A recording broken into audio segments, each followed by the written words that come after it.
Today we will discuss about some general topic. So whenever you have free time, you sit with your parents, you keep asking so many questions from them regarding their life, about grandparents and their lives. So like you need to collect the information about their life. You are asking questions like how they lived in the past, what did they eat, what type of clothes did they wear, what type of cooking method did they follow, so what games did they play in their childhood, so what kind of schools did they attend. So you are very curious to know about their past. This is our lesson topic, studying the past. Why it is necessary to study past? One is we are very curious to know about the past. The next one, by understanding the past, by knowing the past, we are understanding the present because the evolution began from there. The next one, it helps us by not to repeat the same mistakes in future. So for this purpose, it is necessary to study the past. It is very difficult to study the lengthy period of history. So that purpose, we divide it into 3 phases. The first one is prehistory, second one is proto-history, and third one history. So the first one, prehistory. It is a period when writing had not been invented. Man didn't know about read and write. The language was not invented. The script was not developed. Only one source is available to study this part of history, that is archaeological sources. Examples: buildings of historical importance, pots, jewelry, weapons, tools, bones, and even some more. So by studying these items, we come to know about the past. The experts excavate the land and excavate so many things which are buried under the ground so many years before. The one who excavates the site is called as archaeologist. So in this period, the only sources available to study, that is archaeological sources. The next one is proto-history. For this period, written records are available. So, but those are very few. Sometimes we can't able to read those one perfectly. Example, Indus Valley Civilization. So, in Indus Valley Civilization, people followed pictographic script. In that script, signs and pictures are there.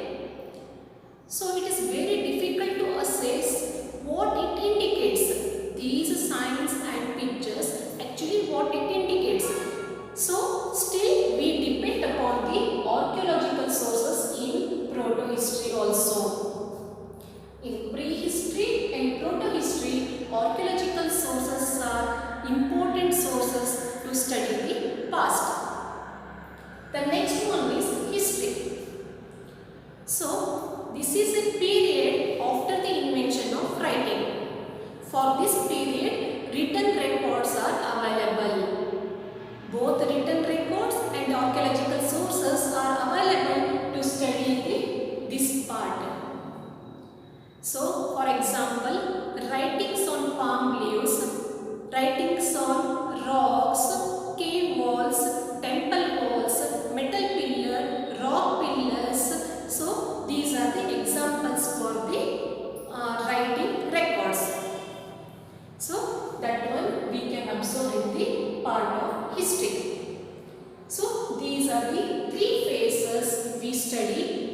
Next one is dates in history. In history, dates are very important.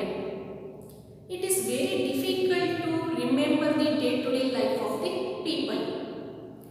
Certain aspects we can remember date-wise. For example, great battles, incidents, events, ceremonies, ruling period. Next, when dynasty names get changed. So for these events, we can remember the dates. Certain aspects are there, so for which it is very difficult to remember the date. For example, social and economic life of the people. Because in shorter period we can't observe any change in the life of the people.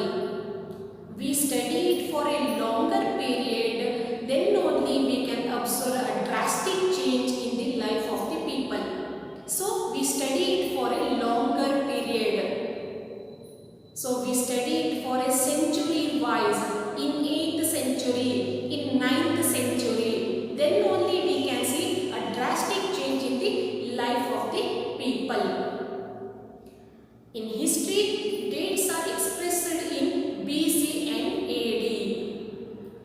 Nowadays, historians use BCE instead of BC.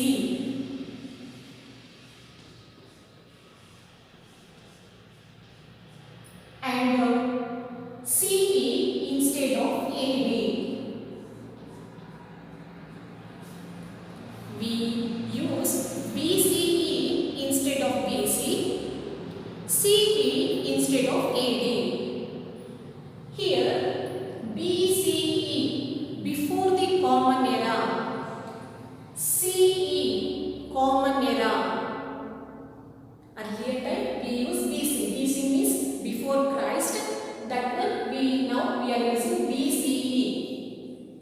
AD means Anno Domini. Now we are using as CE, common era. Now BCE and CE used in history. So you can observe here, this is timeline. So 0 is the reference point, 0 is the base year. So this one is prepared, otherwise said, by the birth of Jesus Christ.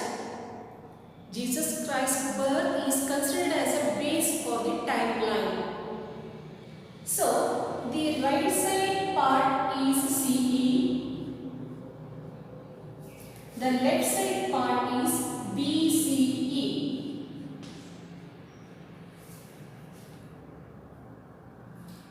The 0 right side part is CE, common era, and the left part is BCE, before the common era. So, how to present one person's lifetime on timeline, let me see. So, here I took two persons example. One is Ashoka. Ashoka was born in 304 and he died in 232 BCE. So Ashoka's period is 304 to 232 BCE.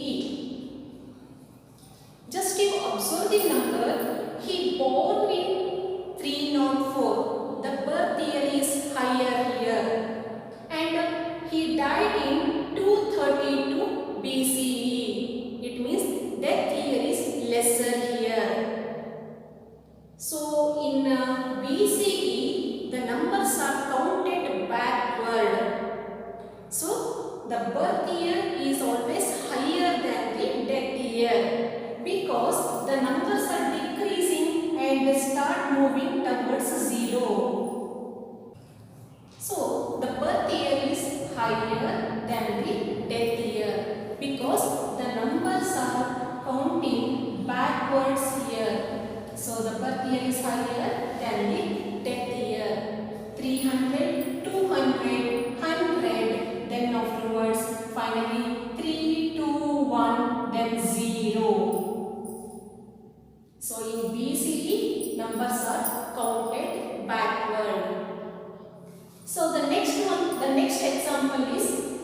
Gandhiji.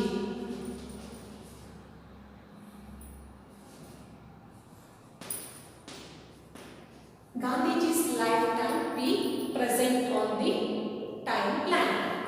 So he was born in 1869 to 1948 CE. The period is 1869 to 1948 CE.